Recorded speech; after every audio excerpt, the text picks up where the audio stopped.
Okay, the Bible says they will exploit you with the stories they have made up, and it's not, Pastor Rodney's about to tell another story, and it's not clear if this is a true story or if it's something he made up, but he's belittling other ministries, but he's describing what he's done himself, especially when you look at Erik GONYON and the last 30 years of Erik GONYON working for Pastor Rodney. Watch this.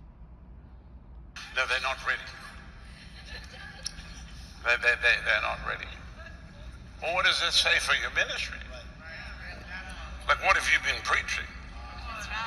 So he's saying that somebody who is supposed to launch out in the ministry is still not ready after 50 years, and they're 85 years old now, and they need to have Depends undergarments, and everybody's laughing, and it's a big entertainment thing, okay?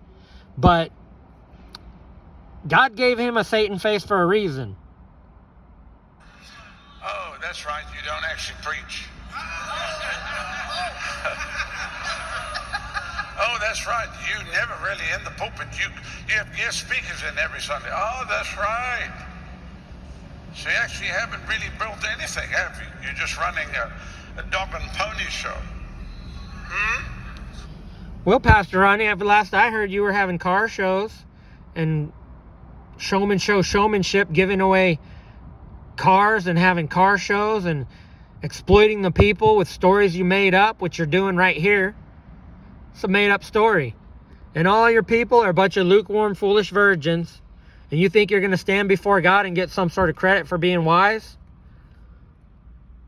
This speaker, that speaker, hired guns, coming to do what God's called you to do, but you don't do it, so you just got to have the flavor. You got to get the flavor of the month.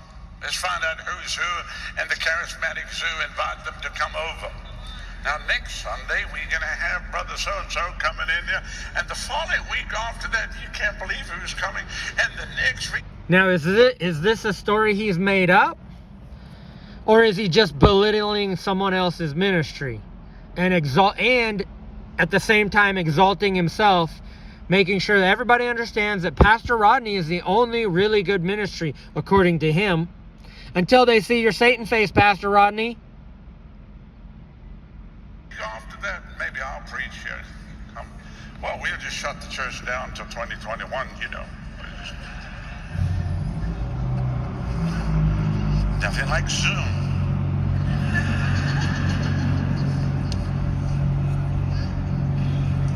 Listen to the people, how they laugh. Everything else has failed. Is Zoom around your room?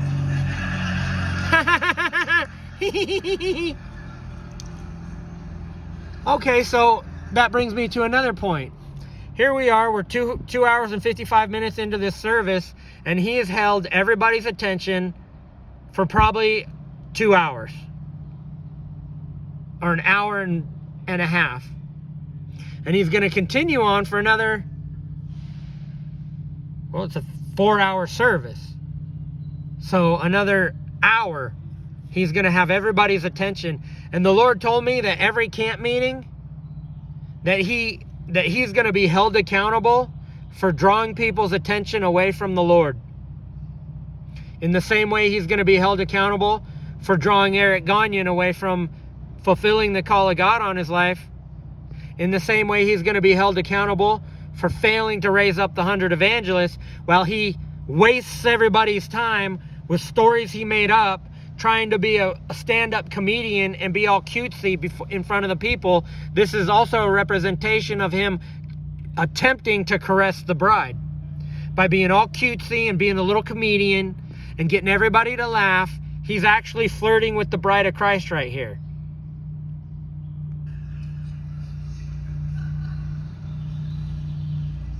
Keep going, Pastor. Such men will be... What if they're not ready and they go out and make some mistakes? You mean like you did? What if they go out there and they die? At least they die happy. Are you with me?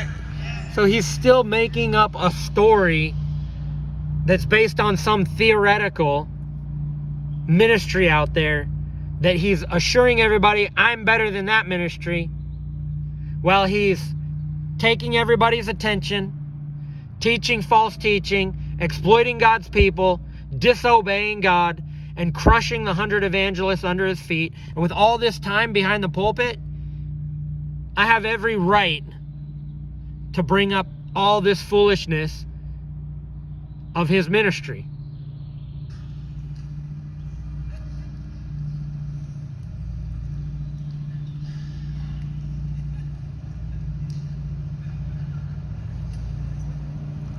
Don't ever look at people and don't ever judge the book by a cover. Don't ever say, well, they come from that country or whatever that. But, you know, Well, now he's contradicting himself.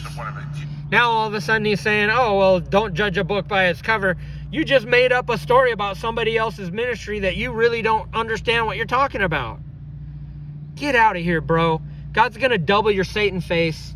God's going to double your wickedness, bro.